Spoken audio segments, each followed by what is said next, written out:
నిజంగా ఇండస్ట్రీలో casting coach అనేది నడుస్తుంది సార్ లీగల్గా?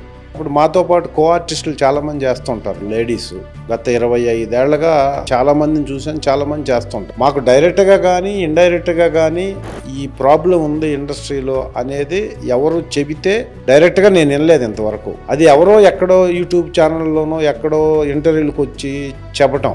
ఇప్పుడు ప్రపంచంలో సోషల్ లైఫ్లో ప్రతి ఫీల్డ్లో ఉందని చెప్తారు. అవకాశాల కోసం అడ్డదారులు దొక్కేవాళ్ళు చాలామంది ఉంటారు. అవకాశాలు ఇచ్చేదానికోసం అడ్డదారుల్లో నడిచేవాళ్ళు చాలామంది ఉంటారు. అది ప్రపంచంలో మంచి గుర్తింపు రావాలంటే చెడు ఉండాల్సిందే. చెడు లేకపోతే మంచికి విలువ లేదు నేను అనుకునేది. కాబట్టి చెడు అనేది ప్రతి మనిషిలో ఈ సమాజంలో అణువు ఉంటుంది. కానీ అది సందర్భాన్ని బట్టి బయటకు వస్తుంది. ఎఫెక్ట్ బయట ఉన్నట్లే సినిమా ఫీల్డ్ కూడా ఉంటుందేమో.